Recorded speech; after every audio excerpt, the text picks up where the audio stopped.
Les Nouveaux Mutants, c'est le genre de film qui, d'un côté, était attendu par des fans, et de l'autre, n'était pas du tout attendu. Et pour ma part, je l'attendais au début, mais plus on me disait que c'était décalé, et moins j'avais envie de le voir. Parce que moi, au bout d'un moment, si tu me décales beaucoup trop le film, ça m'intéresse plus. Je veux bien donner du temps au réal. Pareil pour les développeurs de jeux vidéo, je veux bien laisser plus de temps, même si ça met le jeu en retard. Mais faut pas abuser du temps non plus. Et là, le problème, c'est que les Nouveaux Mutants, ça en a abusé. Résultat, ils ont décidé de sortir le film tel quel, tel qu'il aurait dû être, tel qu'il a été pendant les projections test. Donc on a attendu 3 ans pour rien. Mais parce qu'au final, on l'aurait eu en 2017-2018 comme prévu, on n'en serait pas là. Voilà, donc merci pour l'attente pour rien au final, mais bon, on va quand même parler du film parce que c'était obligé que j'aille voir les Nouveaux Mutants, surtout que j'avais adoré Logan et que j'aimais bien la piste. Donc, qu'est-ce que ça raconte? Diane Moonstar a atterri dans un établissement spécial où elle rencontre des êtres comme elle. Le souci est qu'ils ont l'air d'être prisonniers et qu'une certaine entité semble s'en prendre à eux à travers plusieurs hallucinations, plusieurs éléments assez étranges, horrifiques. En gros, c'est l'histoire du film, si on peut la résumer comme ça. Et honnêtement, je peux pas dire qu'il est bon. Je comprends ceux qui aiment et ceux qui n'aiment pas. Chacun est libre de ressentir comme il le souhaite. Moi, pour ma part, le film a beaucoup de problèmes, beaucoup trop pour que je passe à côté. Mais je vais quand même parler des points positifs d'abord. En point positif, je démarrais par les personnages, à commencer par Danielle Moonstar, jouée par Blue Hunt, j'espère que je le prononce bien. C'est une jeune fille qui était avec son père avant un accident et avant qu'elle ne se retrouve dans cette clinique. Et concrètement, c'est juste une jeune fille attachante. Et c'est un peu pareil pour les autres en fait. On a Rain jouée par Maisie Williams qui est aussi attachante et franchement son passé, je le trouve traumatisant. Je trouve même que de tous, c'est un de ceux qui a un passé le plus traumatisant dans les personnages. Sam, quant à lui, a été exploité d'une manière intéressante. Moi, j'aurais voulu en savoir plus sur lui, parce que j'ai l'impression qu'on n'en sait pas assez. Mais concrètement, on apprend ce qu'il faut savoir. Oui, bah en fait, ils ont tous un traumatisme. Et c'est pareil pour Roberto. Roberto, lui, son traumatisme, c'est quand même un traumatisme assez puissant. La pire, je pense que c'est Iliana, parce que Iliana, elle joue vraiment des faux airs de filles m'as-tu vu, de sûre d'elle, qui n'hésite pas à tuer, mais du moins, c'est ce qu'elle laisse transcrire. Mais quand t'apprends à la connaître, en fait, elle est pas si cruelle. Et tu comprends même pourquoi elle réagit comme ça. Puis moi j'aime bien le délire avec sa pluche en mode je suis une enfant un peu renfermée sur moi-même dans mon monde imaginaire. J'aime bien ce côté-là du personnage. Bon, en clair, ces 5-là, il n'y a pas grand-chose à dire à part qu'ils sont attachants. Enfin, attachants ou intéressants, dans les deux cas. Sinon, concernant le docteur Reyes, donc la scientifique qui les garde ici, qui les étudie, qui s'occupe d'eux, entre guillemets, bah c'est une méchante classique.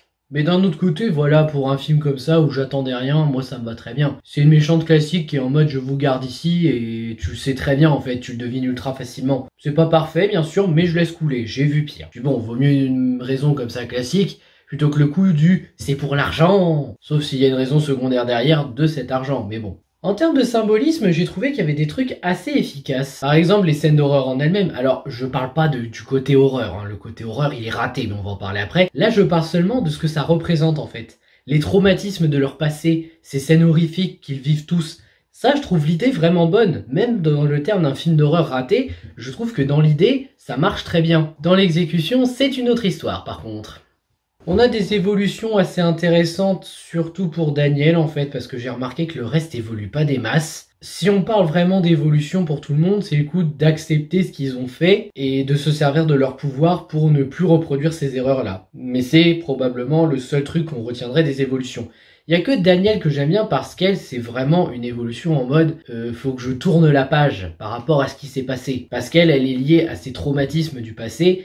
Et justement, ce que j'aime bien, c'est que par son évolution, tu sens qu'elle tourne la page, elle passe à autre chose. Donc Daniel, en fait, c'est la seule qui a une véritable évolution des personnages. C'est mieux que rien. Hein. Il y a une petite relation qui se crée aussi, qui est assez mignonne. Moi, j'aime bien le coup que, justement, les deux se rapprochent petit à petit, et que, voilà, la relation se crée. C'est un détail, mais honnêtement, voilà, c'est une petite relation qui passe à l'écran. Les musiques sont plutôt pas mal, mais c'est pas des musiques que j'ai retenues en dehors du film. Hein. C'est juste des musiques, tu les vois avec l'image, tu te dis, ouais, ça colle. Mais ça passe, c'est le principal. On a un jeu d'acteurs très critiqué. Alors, c'est vrai qu'ils sont pas à fond, ça se voit, ils se retiennent. Après, c'est crédible. Moi, je m'attendais pas à un jeu d'acteurs exceptionnel, je m'attendais à un petit jeu d'acteurs en mode, on fait le minimum. Bah c'est un peu ça. Au moins c'est pas des gens sans émotion qui ne dévoilent rien. Parfois tu vois les émotions. Les décors sont d'assez bonne qualité et voilà. C'est tout ce que je peux dire de réellement positif. Donc le positif c'est fait, on passe au négatif. Négatif, moi je commencerai par un moment que personnellement j'ai trouvé stupide. Je vais quand même vous spoiler un petit peu à ce moment-là. T'as Illyana et Sam qui voient le cauchemar d'Illyana face à eux et ils ne se disent pas il faut qu'on utilise nos pouvoirs pour essayer de s'en débarrasser. Dans le cas d'Illyana, vu que c'est son cauchemar, je peux comprendre. Parce qu'elle est traumatisée, la peur l'empêche d'utiliser ses pouvoirs.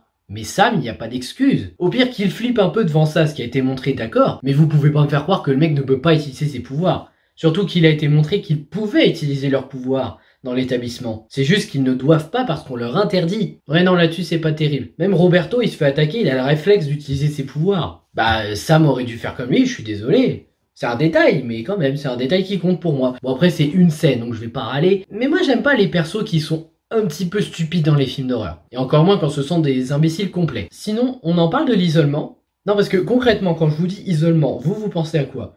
Vous pensez enfermé dans une cellule en solitaire, dans une espèce de prison, mais il y a au moins un lit, peut-être dans une camisole de force ou des choses comme ça. Eux, c'est juste, on vous met dans une cage spéciale où vous êtes tout seul. Je sais pas qui est responsable de ces bâtiments, mais c'est clairement pas un bon psychiatre. Même pas un bon tortionnaire en fait. Vous auriez pu au moins mettre une espèce de camisole de force, je sais pas, mais moi je trouve ça nul d'avoir mis juste le coup du « Oh bah on vous met une cellule comme ça, c'est tout ». Je veux dire, on dirait limite une chambre de prison, mais sans barreaux.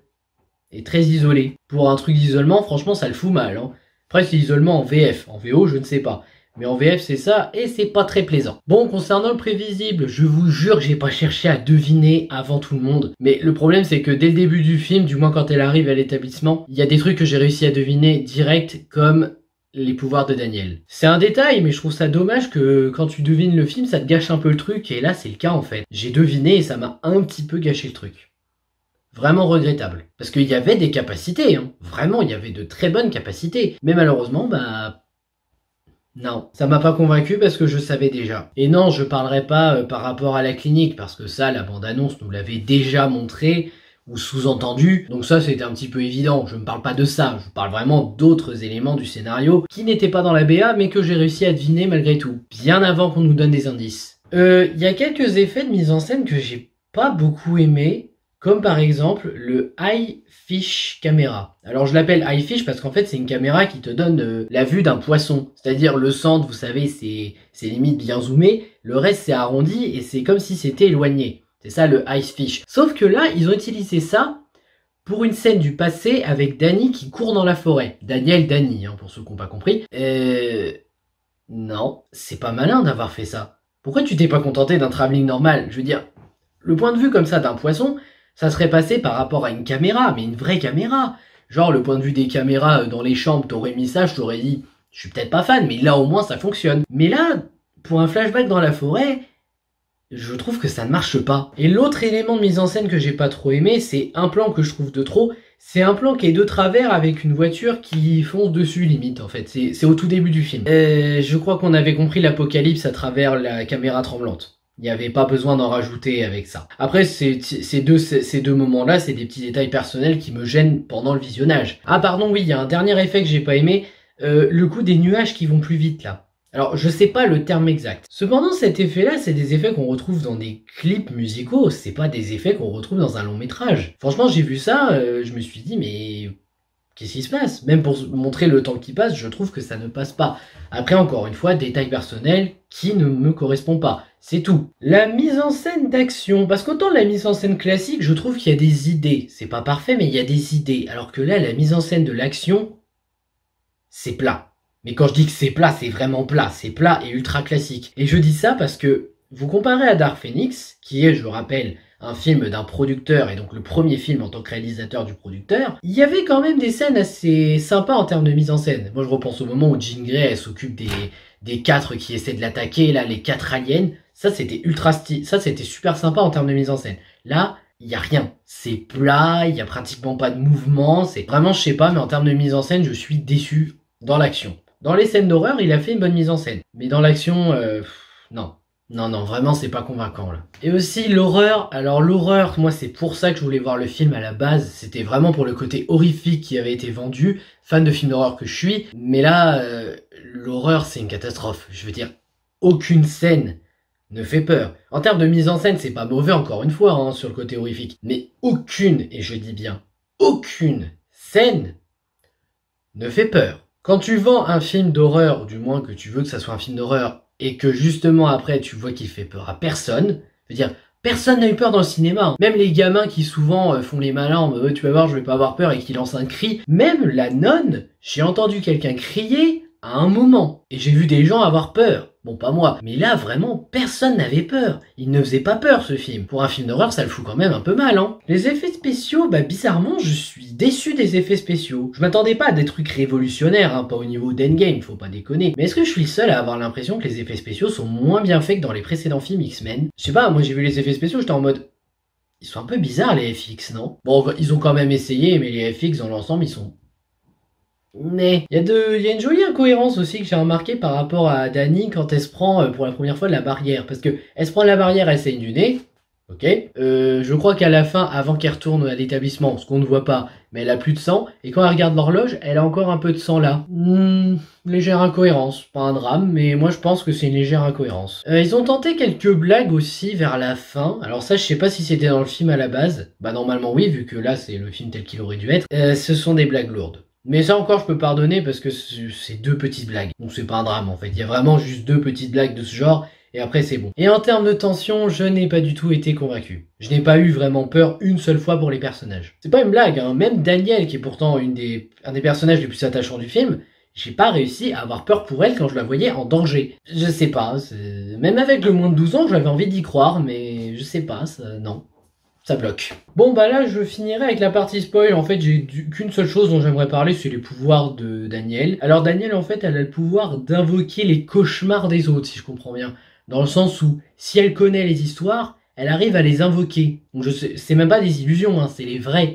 Faut admettre que c'est un pouvoir assez balèze. Ça nous fait comprendre le danger. Mais aussi ça nous fait comprendre pourquoi tout ça a lieu. Résultat je me demande si la bestiole du début là, l'ours, le gros ours qu'on voit qu'ils affrontent à la fin, on est d'accord que c'est elle qui l'a créé alors? Ah bah oui, les histoires de son père, elle les a créées par rapport à ça. Donc voilà, j'ai pas grand chose à ajouter, donc le bilan au global de ce nouveau mutant, je sais pas si ça vaut le coup. Il y avait quand même des capacités, mais ce qui est chiant, c'est vraiment qu'on a attendu 3 ans pour rien, quoi. 3 ans pour avoir le film normal, et au final, 3 ans perdus pour voir ça. Mais là quand même, 3 ans pour voir ça, c'est dur à croire. Mais là, pour les nouveaux mutants, j'aurais du mal à vous le conseiller. Vous pouvez toujours si vous voulez, hein, mais si vous voulez y aller pour voir un bon film d'horreur, c'est raté.